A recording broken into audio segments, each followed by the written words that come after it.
Doctor Mohammad Yunus, আপনাকে আমাদের অনুষ্ঠানে স্বাগত জানাই। আমরা আমিও সালাম জানাচ্ছি সবাইকে, অসংখ্য ধন্যবাদ। আমাদের সাথে আরো রয়েছেন বেগম খালেদা জিয়া, আপনাকে আমাদের অনুষ্ঠানে স্বাগত জানাই। আপনি আমাদের সময় দিয়েছেন, সেজন্য আমাদের কৃতজ্ঞতা জানাবেন।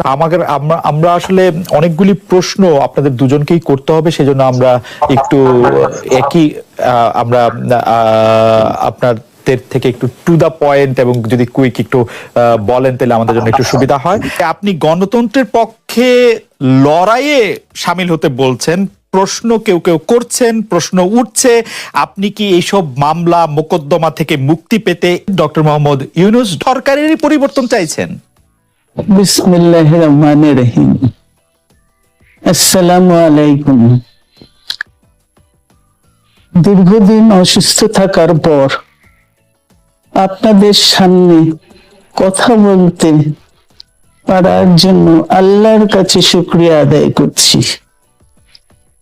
আমার কারাবন্দী অবস্থায় আপনারা আমার কারামুক্তি ও রোগ মুক্তির জন্য সংগ্রাম করেছেন, দোয়া করেছেন, সেজন্য আমি আপনাদের সকলকে ধন্যবাদ জানাচ্ছি। দীর্ঘ আন্দোলন সংগ্রাম ও ত্যাগের মধ্য দিয়ে আমরা ফ্যাসিবাদী অবৈধ সরকারের কাছ থেকে মুক্তি পেয়েছি। আমি আন্তরিক ধন্যবাদ জানাতে চাই আমাদের বীর সন্তানদের, যারা মরণপণ সংগ্রাম করে এই অসম্ভবকে সম্ভব করেছে। শত শত শহীদদের জানাই শ্রদ্ধা। এ বিজয় আমাদের নতুন সম্ভাবনা নিয়ে এসেছে। দীর্ঘদিনের নজিরবিহীন দুর্নীতি, গণতন্ত্রের ধ্বংসের স্তূপের মধ্য থেকে আমাদের নির্মাণ করতে হবে এক সমৃদ্ধ বাংলাদেশ। ছাত্র তরুণরাই আমাদের ভবিষ্যৎ। তরুণরা এই যে স্বপ্ন নিয়ে বুকের রক্ত ঢেলে দিয়েছে, সেই স্বপ্ন বাস্তবায়নে করতে মেধা, যোগ্যতা, জ্ঞান ভিত্তিক গণতান্ত্রিক বাংলাদেশ গড়ে তুলতে হবে। শোষণহীন সমৃদ্ধ বাংলাদেশ। সকল ধর্মের গোত্রের অধিকার নিশ্চিত করতে হবে। শান্তি, প্রগতি আর সাম্যের ভিত্তিতে আধুনিক বাংলাদেশ নির্মাণে আসুন আমরা তরুণদের হাত শক্তিশালী করি। ধ্বংস নয়, প্রতিশোধ নয়, প্রতিহিংসা নয়, ভালোবাসা, শান্তি ও জ্ঞান ভিত্তিক সমাজ গড়ে তুলি। অনেকে বলে থাকেন দেশি গণমাধ্যমে কথা বলতে আপনি স্বাচ্ছন্দ্য বোধ করেন না। এর কারণ হিসেবে কেউ কেউ বলেন আপনি প্রশ্নের মুখোমুখি হতে হয়তো পছন্দ করেন না। আবার কেউ কেউ বলেন কিছু না বলেও আপনি যে দুর্যোগের মধ্যে আছেন, বললে না জানি কি হতো। আপনার মন্তব্য একটু শুনতে চাই প্রফেসর ইউনূস। তুমি তো সবটা বলে ফেলেছ সমস্যাগুলোকে। কাজে এই হলো অবস্থাটা হলো, আমি বলছি দেশের কাউকে কিছু বলি এমন কথা তো নয়। বাইরে বিদেশেও যে সবাইকে যে সাদরে নিয়ে আসি তাও না, তাদেরকে অনেক শর্ত দিই আমার এই কথাগুলো ছাপানোর আগে আমাকে বলতে হবে, যাতে আবার এমন কোনো কথা শব্দ এমন থেকে না যে আমি আর বিপদের সম্মুখীন হবো। আমি শুধু বিপদ থেকে দূরে থাকার জন্য এটা করছি, কারণ আমি চারদিকে বিপদের মধ্যে আছি। কাজে কথা না বলা, এটা একটা নিজেকে রক্ষা করার একটা সুবিধা আর কি। যত কম বলা যায় ততই হয়তো ঝামেলার থেকে বাঁচবো। সম্পূরক প্রশ্ন করতেই হয়, নিজেকে কতটা রক্ষা করতে পারলেন প্রফেসর ইউনূস?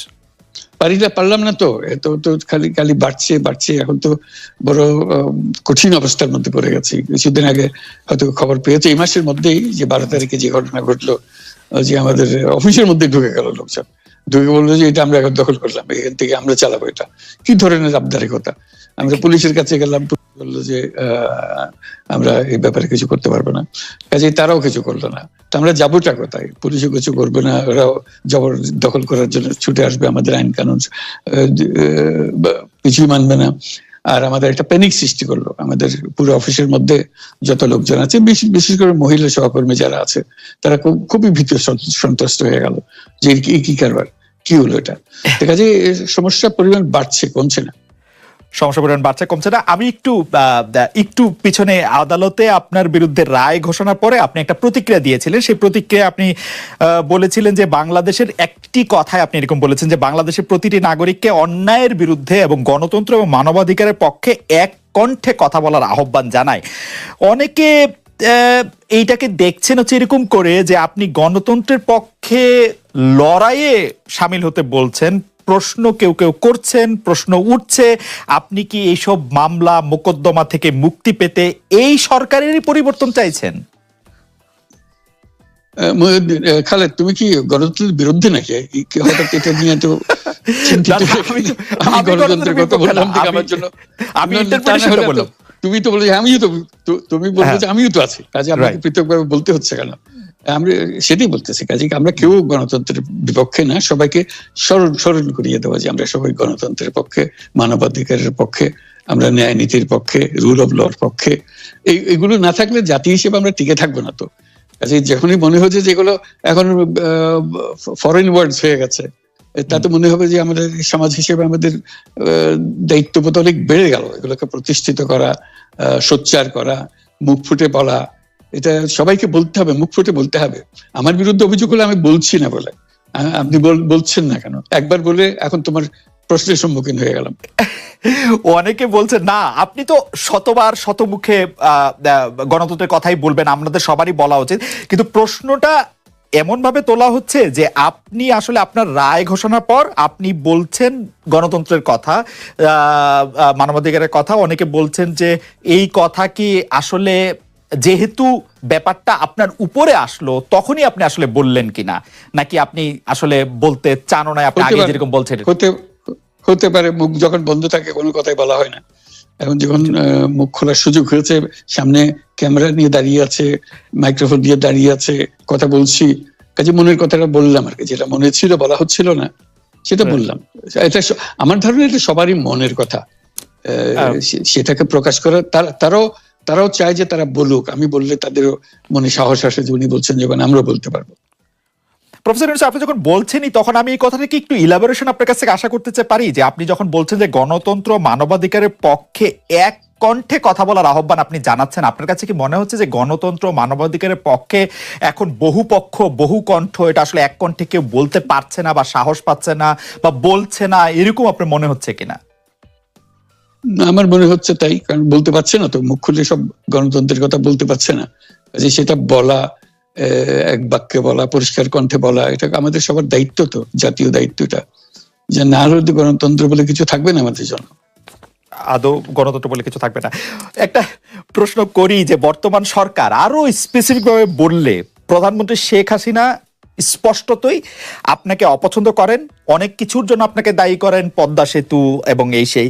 এর কারণ কি বলে আপনি মনে করেন? আপনাকে কি তিনি তার প্রতিদ্বন্দ্বী মনে করেন, নাকি সত্যি তার কাছে এমন কোনো তথ্য রয়েছে যে আপনার বিশাল কোনো রাজনৈতিক অভিলাষ রয়েছে? আপনি কি রাজনৈতিকভাবে তার প্রতিদ্বন্দ্বী হয়ে উঠছেন বলে তিনি আপনাকে অপছন্দ করছেন, না কি কারণে? আপনার কি মনে হয়? আমার মনে হয় উনি মনে করেন যে আমি দেশের সর্বোচ্চ ডাকু, সন্ত্রাসী, কিংবা আমি অপরাধী, আমি সেরা চোর, এই জাতীয় জিনিস মনে করেন। কাজে সেগুলো ব্যাখ্যা করেন উনি তার মুখে। উনি বলেন যে আমি সুদখোর, আমি ঘুষখোর, আমি সব এমন সব কটু শব্দ ব্যবহার করেন যাতে মনে হয় যে আমার সম্বন্ধে তার ধারণা খুবই খারাপ। কিন্তু এইটা তো এরকম ছিল না। আমরা দেখেছি যে 96 থেকে 2001 সাল পর্যন্ত নানাভাবে এই সরকারি বা আওয়ামী লীগ সরকারই আপনার সাথে, বা আপনি আওয়ামী লীগ সরকারের সাথে একসাথে কাজ করতে কোনো সমস্যা হয়নি। আপনি এইটার জায়গাটাকে একটু, ব্যাকগ্রাউন্ডটাকে আমাদের একটু বলা যাবে যে আপনার কাছে কি মনে হয় কেন এই শত্রুতার বা কেন এই অপছন্দের বিষয়টা একটু সৃষ্টি হলো বা তৈরি হলো? যেই হোক, এটা আমার তরফ থেকে হয়নি। আমি তাকে যথাযথ শ্রদ্ধা করে নিয়ে গেছিলাম আমাদের মাইক্রোক্রেডিট সামিটে ওয়াশিংটন ডিসিতে।